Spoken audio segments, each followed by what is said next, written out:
Muy buenas tardes, bienvenidos. ¿Qué tan importante es ver los milagros que Dios hace para nosotros constantemente? Hay momentos en la historia como pueblo y también hay momentos como seres humanos de manera individual que podemos ver directamente la intervención divina en los eventos y en los escenarios que se nos presentan. La Torá, el Tanaj, está prácticamente lleno de ese tipo de situaciones, donde el pueblo judío vivía cosas de manera revelada. Estaban en situaciones complejas, complicadas, pedían, rezaban, clamaban, y entonces Dios, por medio de los profetas, por medio de los reyes, por medio de los líderes, nos mandaba la salvación. Esto sucedió constantemente en toda la historia del Tanaj. Podemos ver desde Abraham Avinu, que ya vivía milagros, no decir con Noah, que se salvó de un diluvio. Hablaban directamente con el creador del mundo. Moshe Rabbenu, pues llevó a cabo prácticamente toda la historia de la salida de Egipto y lo posterior. Después viene Yehoshua bin Nun, vienen más adelante profetas, más adelante líderes. Llega un momento en la historia donde Dios oculta su rostro. Se destruye el templo sagrado, se termina la profecía, se termina también la intervención revelada de Dios. Ya no hay milagros como los de antes. No va a llegar Sansón a salvar al pueblo de Israel y a matar a todos los filisteos y va a tirar un estadio enorme solamente con sus manos. Ya no vemos ese tipo de milagros. Obviamente una partida del mar está fuera de la lista. Plagas como las que vivieron los egipcios, mucho más lejos. Parecería que estamos solos. Parecería que Dios dijo, arréglenselas. Yo ya me voy y ustedes a ver cómo le hacen.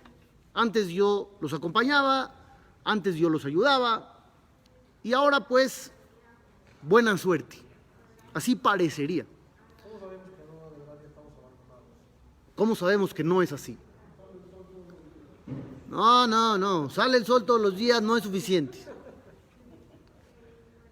Tal vez Dios, según tu lógica, tal vez Dios puso el sistema en marcha y se fue.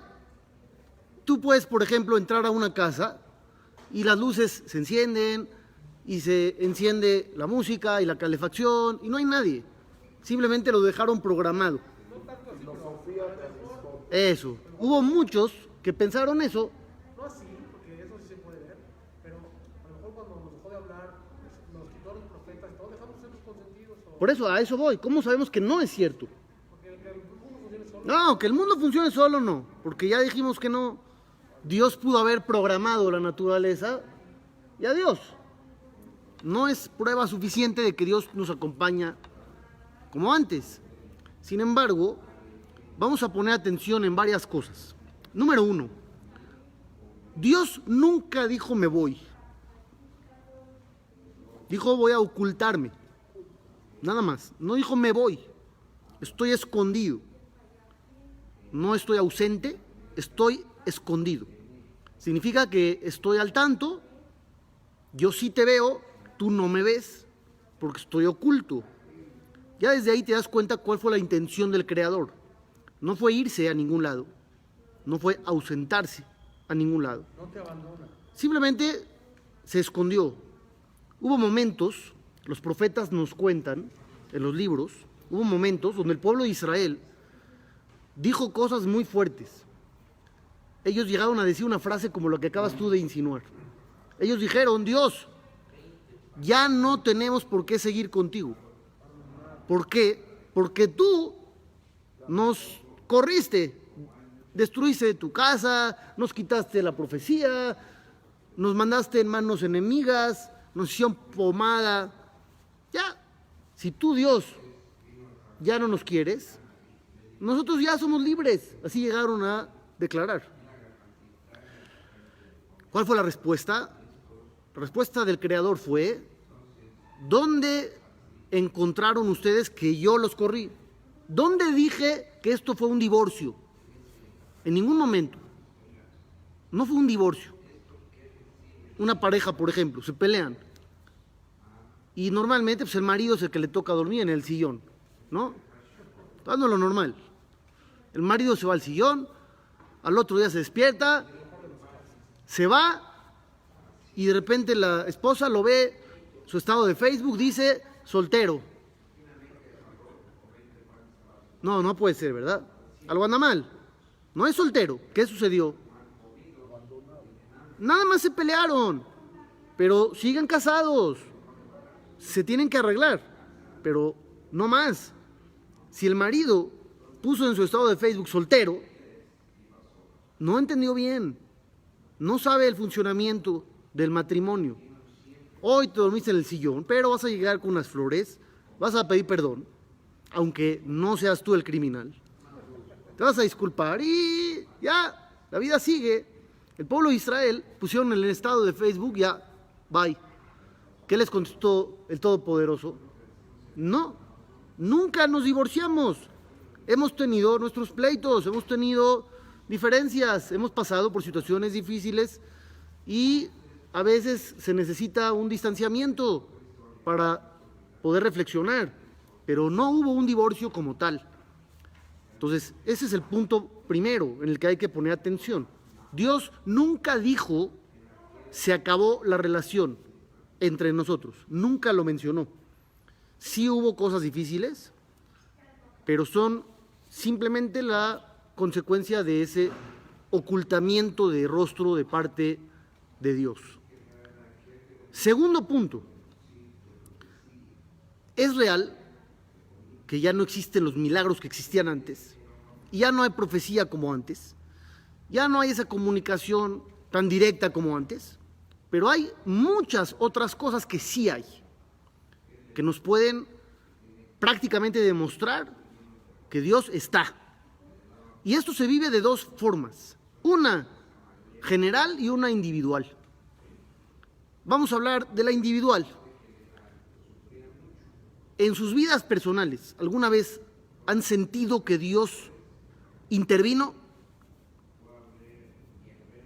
En sus vidas personales, diciendo, wow, esto no fue normal, fue sobrenatural, gracias. ¿Les ha pasado?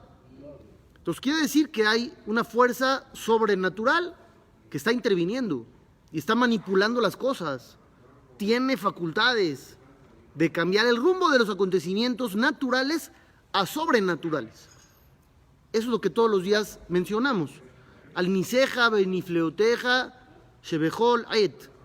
En el rezo, en Modim, en la Amidá, en la mañana, en la tarde, en la noche. Decimos, Dios, has hecho para nosotros milagros y maravillas todo momento. Es una manera de ver que Dios no nos ha abandonado. Situaciones donde alguien dijo, ya no hay forma y ¡pum!, se solucionaron las cosas. Quiere decir que sí está Dios interviniendo. Número dos, lo hemos visto también de manera general, como pueblo, como nación. El hecho de que el Yehudí, el judío, no solamente no se haya extinguido, sino sea hoy identificado, reconocido, en ciertos aspectos hasta respetado por la fuerza, tal vez no con buena gana, pero no hay otra opción. Respetado en el mundo es un milagro impresionante. Hitler, en los últimos tiempos, que es la desgracia más grande que hemos tenido en los tiempos modernos, estaba creando un museo que se llamaba el Museo del Judío Extinto. En ese museo iban a poner muchas cosas representativas de la religión judía, para que llegara un momento iba a entrar el Goy, iban a entrar ellos, la raza aria, los alemanes perfectos, la sangre pura, iban a entrar y van a decir, mira, alguna vez hubo judíos en el mundo. Alguna vez, como uno va a ciertos museos y ves así los huesos de un tiranosaurio rex, y dices, ¿cómo habrán vivido? ¿Qué comerían? ¿A poco existieron? Ibas a llegar tú a ese museo y ibas a observar un Sefer Torah. Ibas a preguntar qué es, o en una plaquita te iban a decir, alguna época había subhombres que leían esto y veías un tefilín, y también te iban a decir, hubo una raza inferior que tuvieron el atrevimiento de querer ser considerados seres humanos, que se amarraban esto al brazo y a la cabeza. Había un plan, no estoy hablando locuras, está documentado que estaban creando un museo del judío extinto. ¿Cuánto tiempo puede pasar entre esa época y la época en donde el judío no se extinguió, sino se estableció en la tierra de sus antepasados, la misma, no otra, la misma, tomando posesión y teniendo éxito en el proyecto? ¿Cuánto tiempo tendría que pasar entre lo más oscuro y la cúspide más alta? Siglos, milenios. O sea, ¿cuánto tendría que pasar? Estamos hablando de que si están hablando de extinción, pues no puedes llegar de repente a la gloria, a ser primer mundo, ya menos, pero no puedes ni siquiera llegar a tener un país. Estás hablando de extinción total. ¿Cuánto tiempo pasó entre una cosa y otra? Obviamente estamos hablando de procesos, pero ya en el papel estamos hablando de ni siquiera un lustro, estás hablando de nada. Estás hablando de saliendo y vámonos. Eso es un milagro. El hecho de que estemos rodeados por todos lados de enemigos que no les ha gustado nuestra estancia y permanencia en el lugar, y ahí estamos, Baruch Hashem, es un milagro. Que hubo guerras y enfrentamientos de todo tipo, cuando no teníamos ni siquiera la preparación, estábamos empezando, y de repente dijeron, te vamos a destruir por todos lados. Países que ya estaban ahí, tenían ejércitos bien establecidos, bien formados. Aquí, ahora sí, cada uno hizo lo que pudo, y al final hubo éxito. ¿Todo eso qué es? ¿Es normal o es milagroso? Es milagroso. Entonces te das cuenta de que Dios está ahí. Está oculto, pero está ahí. Si tú, por ejemplo, estás en tu casa y de repente sientes que alguien te avienta un frijol en la cabeza, ¿qué dices? Es mi hermano, está molestando. Pero volteas a todos lados y no está. Vuelves a sentir un frijol en la cabeza. ¿Qué opinas? ¿Qué decides? Volteas, no está tu hermano, pero te cayó otro frijol en la cabeza. Dices que seguro está, escondido, muy bien escondido, pero está, no cayó de la nada. Los milagros no pasan de la nada, las victorias no vienen de la nada, lo que hemos vivido como pueblo no es de la nada. Eso es importante para entender que Dios está ahí con nosotros. Dice el versículo en el libro de Job, Ose Gedolot, Dios hace grandes cosas. Ad en heker, esto es ilimitado, de proporciones ilimitadas, los milagros. Niflaot ad en mispar, maravillas incontables. Los sabios preguntan, ¿por qué incontables? Incontable es imposible. ¿Cuántas maravillas hace Dios? Todas, infinitas. Todas, pero no pueden ser infinitas. Pero no pueden ser infinitas. Si Dios hace a diario 4 millones de milagros, ¿ok? Entonces, ¿cuántos tienes hoy? 4 millones de milagros. ¿Y mañana? Otros 4, ya son 8. Y pasado, ya son 12. Son muchísimo, pero tienen un número. Por más que Dios haga y haga y haga y haga, pues hay un número. Tiene que haber un número de milagros. Entonces, ¿por qué el versículo dice incontables? No puede haber incontable, porque hablas de una realidad, y la realidad pues tiene un número, es tangible, o aunque fuera intangible, existe la manera de llevar esa contabilidad. Dios no sabe cuántos milagros hace por día. Eso, Dios sí lo sabe. Entonces quiere decir que sí hay un número. Debería de decir el versículo, Dios hace maravillas para nosotros desconocidas. Eso sí, para nosotros incontables, pero no son incontables en esencia. En esencia hay un número. ¿Están de acuerdo o me están mandando a volar nada más con la mirada? ¿Están de acuerdo? Entonces, ¿por qué dice incontables? Así preguntan los jajamim. Y la respuesta, dicen ellos, incontables porque no han terminado. Todo el tiempo continúa. ¿Cuánto dinero tiene Bill Gates ahorita? En lo que ustedes me dicen, ya cambió. ¿Sí o no? Porque no son negocios como los nuestros. Tú puedes saber más o menos cuánto tienes, otros saben exactamente cuánto tienen, pero hay grandes compañías y negocios que no tienes manera de decir una cuenta porque en lo que la escribes en la servilleta del restaurante en Vips, ya cambió. Es lo que dice el versículo. Dios hace milagros y maravillas que no puedes tú mismo dar un número, porque en lo que das el número, ya cambió. Son muchos millones más. Entonces por eso dice incontables. Entonces ya entendimos el versículo.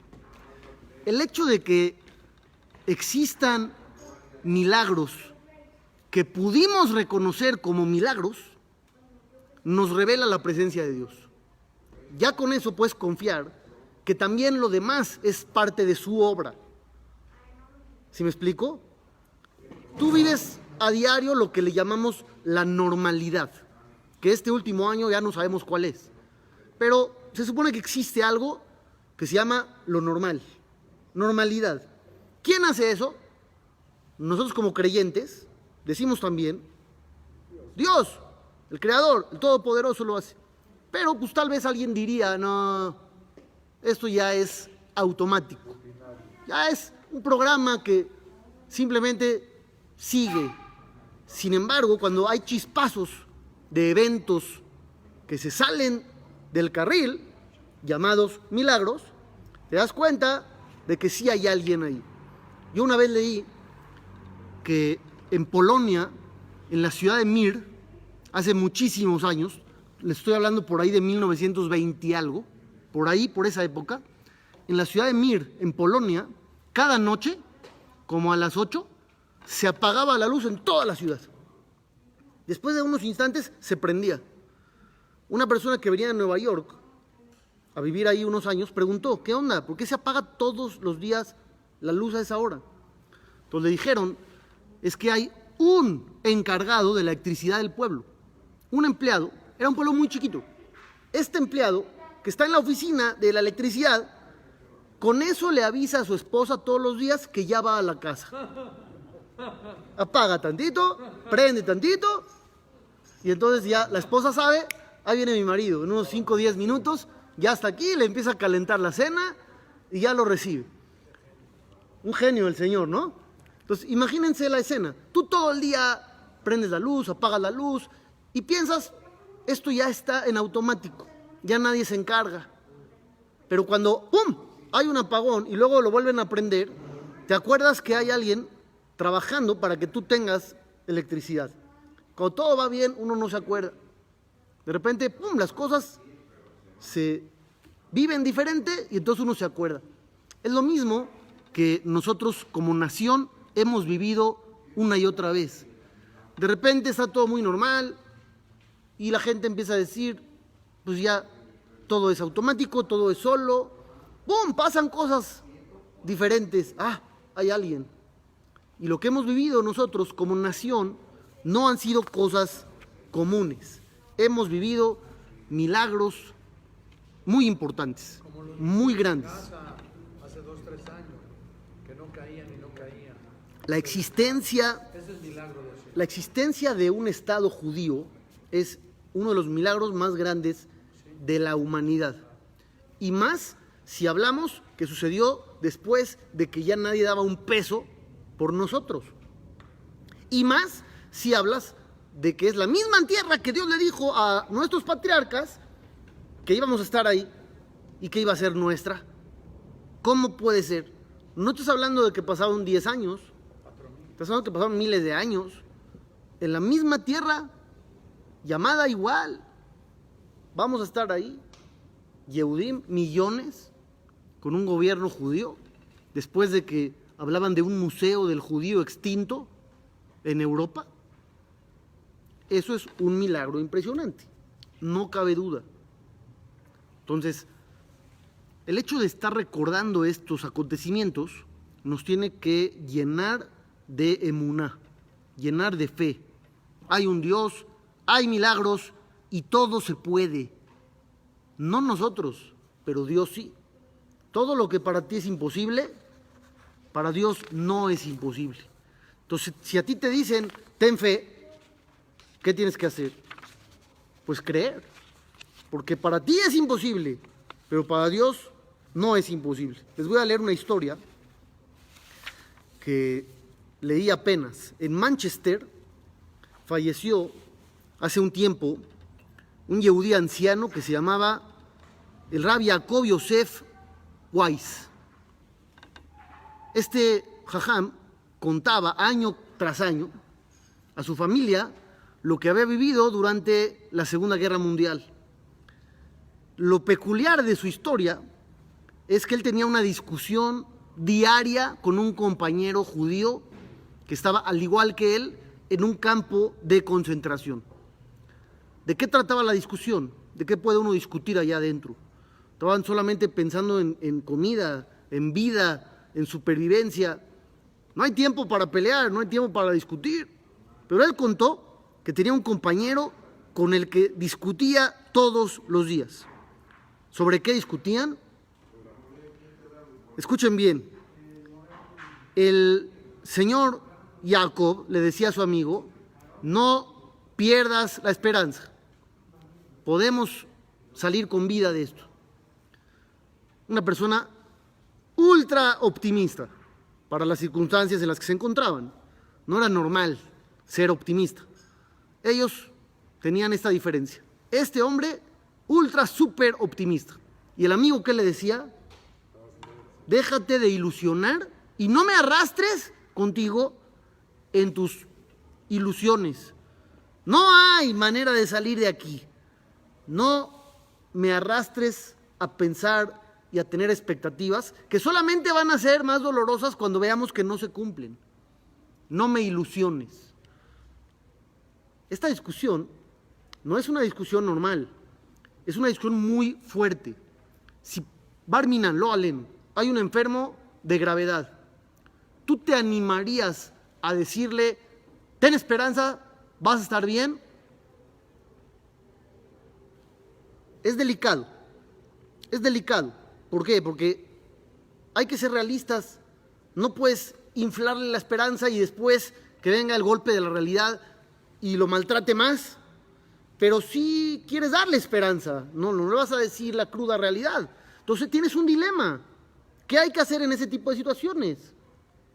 Es un riesgo tener expectativas elevadas y falsas. Esta era la discusión entre ellos. Ten fe, cállate la boca. No andes hablando de cosas que no existen, porque al final la realidad te va a golpear de frente y va a doler más. Tuvieron ese pleito semana tras semana tras semana, hasta que llegó un momento donde ambos fueron llamados en una de esas selecciones que había por parte de los malditos nazis, donde elegían quién ya no nos sirve para nada y a quién vamos a seguir exprimiendo hasta su último aliento. Entonces, lo que se veía muy demacrado, muy débil, ya ni siquiera podía trabajar. ¿Cómo les llamaban a esos? Musulmanes, ¿sabían? Así les llamaban a los que estaban ya muy mal. Era parte del lenguaje en los campos. Le llamaban musulmanes a los que ya estaban muy mal. Hay versiones distintas de la raíz de la palabra. ¿Por qué musulmanes? Unos opinan que así como los musulmanes están agachados rezando, estos ya estaban encorvados, ya ni siquiera podían cargar su propio peso, ya estaban prácticamente muertos en vida. Entonces los seleccionaron a ellos para la cámara de gas. Se dirige el compañero al Rabbi Jacob y le dice: ¿qué vas a decir ahora? ¿Qué vas a decir ahora? ¿Dónde está tu fe y tu optimismo y tu esperanza? ¿Ahora sigues todavía con lo mismo? ¿Qué hay que contestar en esa situación? Claro. ¿Cómo claro? ¿Cómo claro? Ya van a la cámara de gas. ¿De qué está usted hablando, señor Isaac? Tiene fe. ¿Cuál fe? ¿Cuál fe? Ya no hay fe. Ya está uno en la fila para ir a la cámara de gas. Ya no hay fe. Uno, la navaja en el cuello todavía se salva.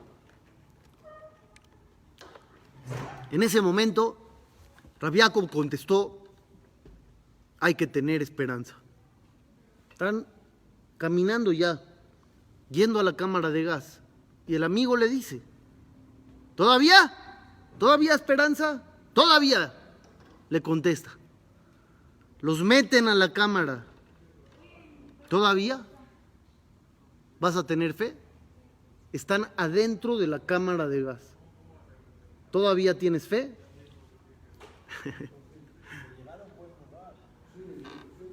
Fe en el más allá, fe del Olam Abba. Sucede lo siguiente. ¿Cuál era el método que usaban los nazis? Meter a todos los integrantes de la selección a la cámara de gas, llenando prácticamente el lugar a tope y un poco más. Nadie se podía mover allá adentro. Había que usar tenazas para separar los cuerpos después de, ya cuando abrían para limpiar y traer a los próximos. Entonces llenaban empujando a las personas y cerrando. El Rabbi Jacob Yosef Weiss era muy gordo. Quieren cerrar la puerta y él es el último. Y no cierra. Y no cierra. Y no cierra. Empujan, no cierra. Dijeron: vente para acá, tú vas después. Ahorita ya no entraste. Sacaron al personaje de nuestra historia porque estorbaba y no podían cerrar. Cerraron y él se salvó. No cuenta él por qué no lo metieron a la siguiente ronda de la cámara de gas, pero sobrevivió y año con año les contaba a sus hijos y a sus nietos esta discusión, donde el otro le decía: no hay esperanza, no seas tonto, no te ilusiones, sé realista, en situaciones donde el otro tenía razón. ¿Quién de los dos estaba loco? El personaje que se salvó, yo creo que era el que estaba en ese momento viviendo un estado de locura. Porque si tú reaccionas como se debe reaccionar, estás cuerdo. Si tú reaccionas de manera anormal, significa que algo anda mal contigo. Lo normal era lo que decía el amigo: deja de ilusionarte y no me ilusiones a mí. No hables de esperanza y no hables de fe, porque es una locura lo que estás diciendo. Sin embargo, se salvó. Esto, en realidad, se llama emuná, fe, no se llama locura. En otras situaciones, tal vez se podría llamar locura. En esta, no. Se llama fe y se nos pide a todos. ¿Quién hubiera dicho que te van a sacar de la cámara de gas porque ya no pueden cerrar por tu culpa? y entonces te sacan. ¿Alguna vez leyeron una historia así? Yo nunca la había leído. Yo leí una sola historia de una persona que sobrevivió a la cámara de gas. Adentro. Después del gas.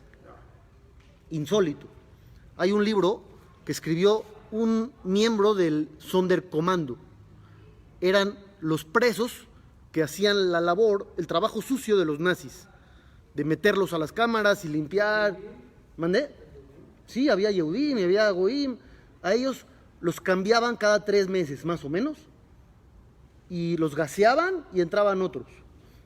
Ellos sabían mucho, entonces no los podían dejar con vida. Hacían toda la labor que ellos no querían reconocer. El nazi no quería informar todo lo que estaba haciendo. Entonces, hubo uno de ellos que escribió un libro. Se llama Yo fui asistente del doctor Mengele, porque él trabajó con él.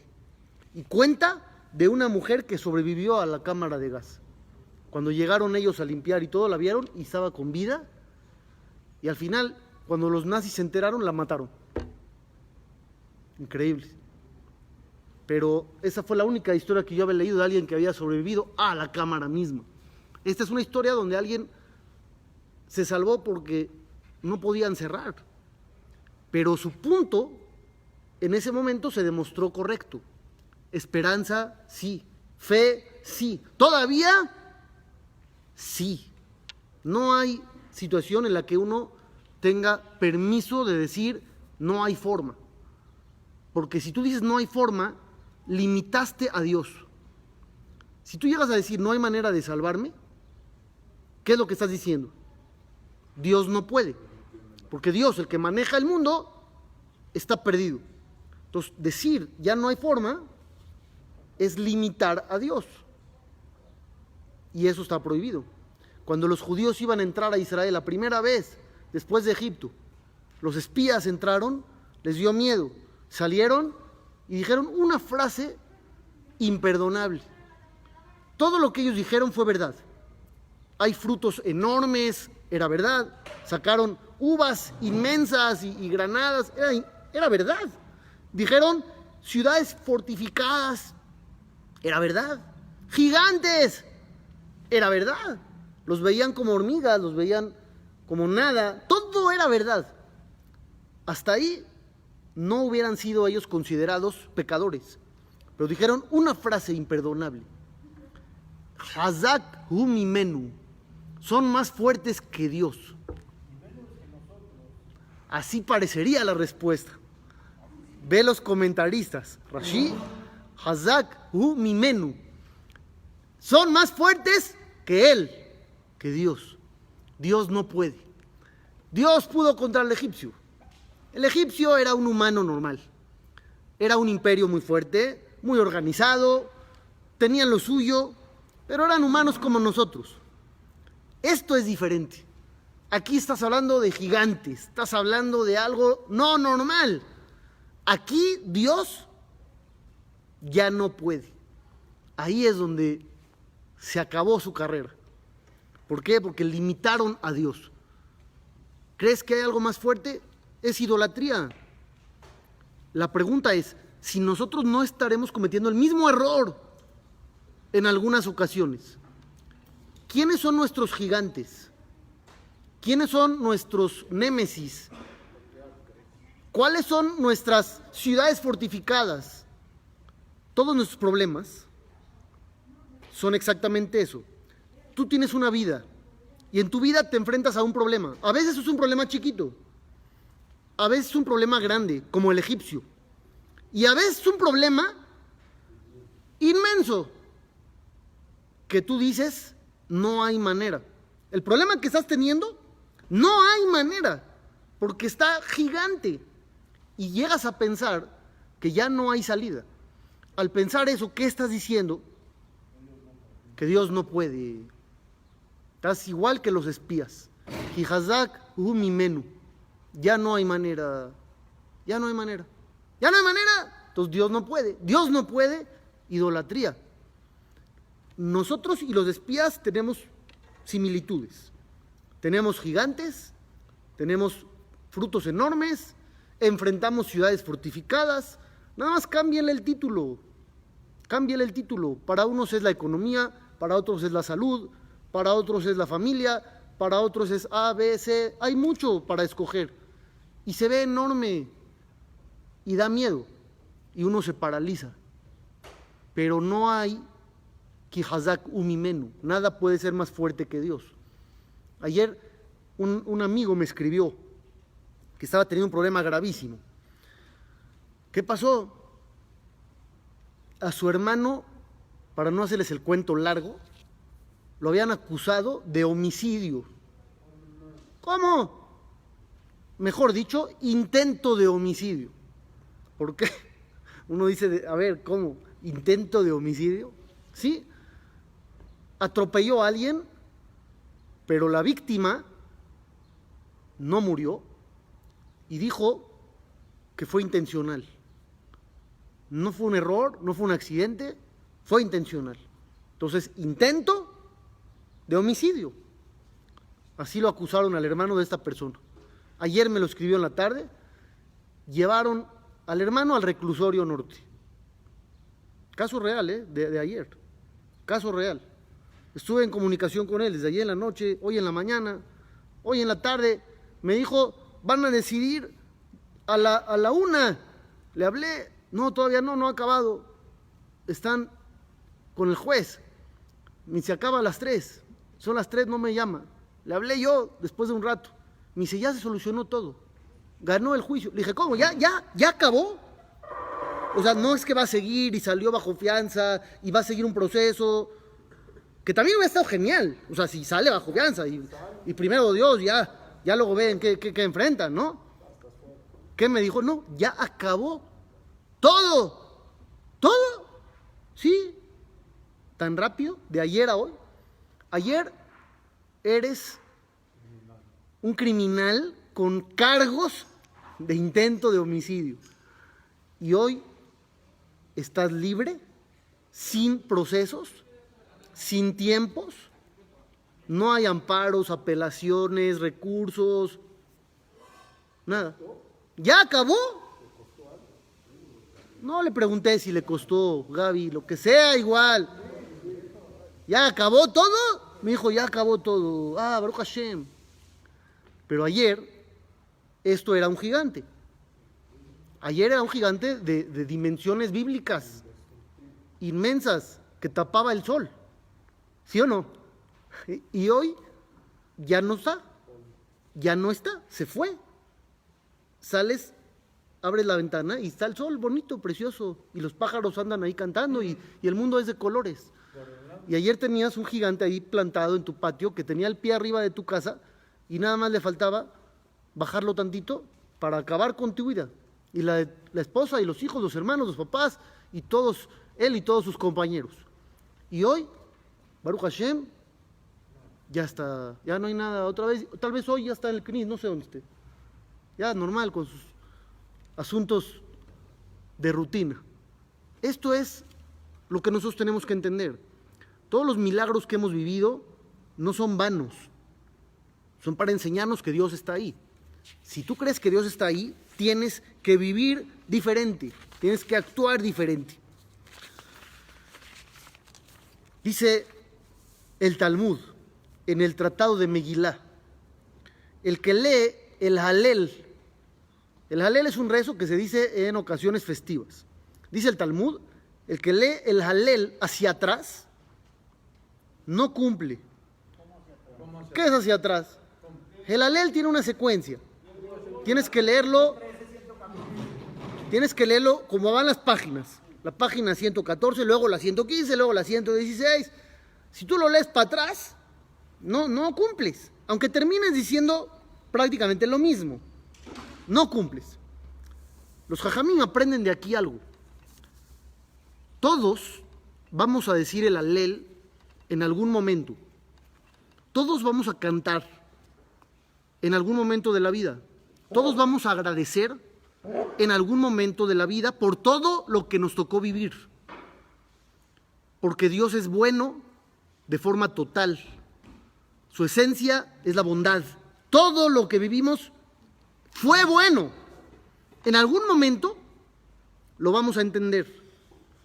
Cuando llegue ese momento, vamos a agradecer. Algunas veces es después de esta vida, otras 10 años después de lo que algo pasó, puedes agradecerlo. Una persona, por ejemplo, que tenía un socio, quebró la sociedad, se separaron de él y él pensó que era su acabose. 10 años después, el socio quebró y Baruch Hashem, tú te fuiste a las nubes. ¿Qué dices? Oh, gracias Dios, cantas, dices Halel. Algunas veces son 5 años, 10, 20, 30, 50, a veces hasta después. Pero todos alguna vez vamos a cantar Lemafrea, hacia atrás. Todos vamos a cantar hacia atrás, por el pasado. ¿Y qué dice el Talmud? El que canta hacia atrás no es lo óptimo, porque eso es muy fácil. Agradecer cuando ya ves que todo fue bueno, no tiene chiste. No cumples con la verdadera realidad y esencia del agradecimiento. ¿Dónde está el reto? En agradecer hoy por lo que todavía no entendemos. Es el reto máximo que todos tenemos. No sabemos nada, porque no tenemos la capacidad de saberlo. No entendemos porque no estamos construidos con la capacidad necesaria de entender.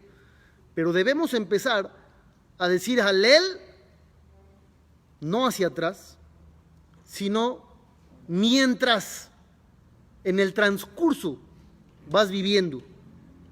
¿Entendimos o no entendimos? Dios nunca se ha ido. Se escondió, pero nunca se ha ido.